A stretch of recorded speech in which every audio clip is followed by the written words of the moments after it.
मैं किसी नेता पर कोई टिप्पणी नहीं करना चाहता, परंतु ये बात सही है कि परसों जो नेता डींगे हाँक रहे थे कांग्रेस के, उनके स्वर कल बदल गए। और देखिए, जनता का दरबार बहुत जबरदस्त होता है, जनता की मार बहुत जबरदस्त होती है।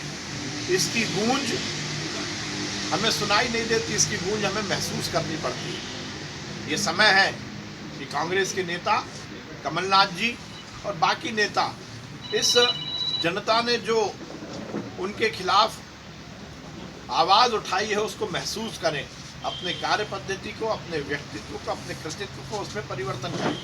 15 महीने में जिस प्रकार से मध्य प्रदेश का बेड़ा गर्क कमलनाथ और कांग्रेस ने किया है, यह प्रायश्चित करने का समय है। वो केवल मंथन चिंतन ना करें, मैं उन्हें निवेदन करूंगा कि वो प्रायश्चित करें और इस बात को लेकर जनता से जरूर माफी मांगे कि 15 महीने में इस मध्य प्रदेश का उन्होंने बेड़ा गर्क किया। फिर रेगांव में क्यों हम नहीं जीत पाए? यदि हमें रेगांव भी तो मध्य प्रदेश में है और मध्य प्रदेश में भाजपा की सरकार है। यदि पृथ्वीपुर, जोवट और खंडवा में हमने किया तो फिर रेगांव में हमने क्यों नहीं किया? और यदि वो इस तरह के इल्जाम लगा रहे हैं तो ये निश्चित रूप से उस जनता का अपमान है जिसने भारतीय जनता पार्टी को वोट दिया या कांग्रेस को वोट दिया। इस तरह के आरोप हारी हुई मानसिकता के परिचायक हैं और ये जनता का अपमान है, ये हमारा अपमान नहीं है। ये यदि वो इल्ज़ाम लगा रहे हैं तो उस जनता को इल्ज़ाम लगा रहे हैं जिससे जनमत दिया है, और लोकतंत्र में जनता ही सर्वोपरि है। यदि हमें दुरुपयोग सरकार का करना होता तो हम रेगांव में क्यों नहीं कर पाए? रेगांव के रिजल्ट के बाद तो ये आरोप कहीं सिद्ध नहीं होते।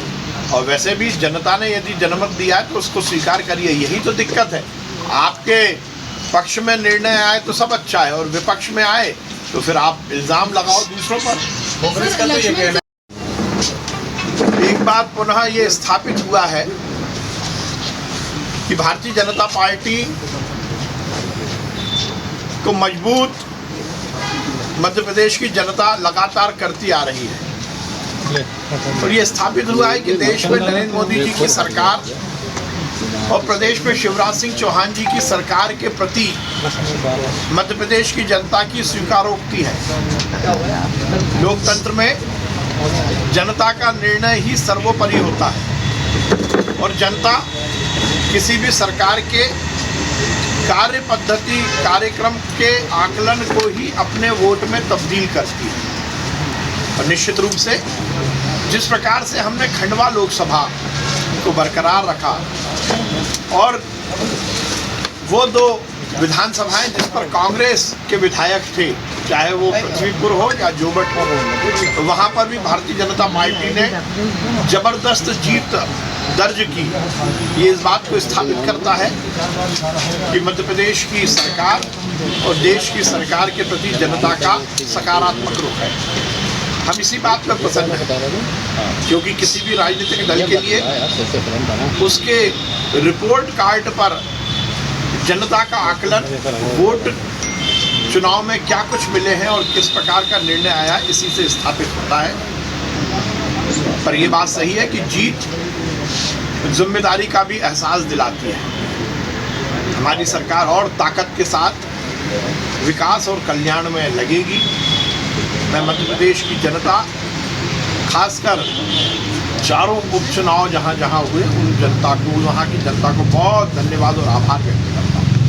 आपकी बात की जा रही है, देखिए, रेगांव की जो चुनाव का निर्णय है उसकी हम समीक्षा करेंगे।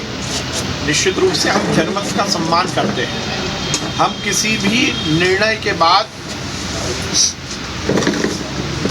दूसरे पर दोषारोपण नहीं करते जो कांग्रेस कर रही है।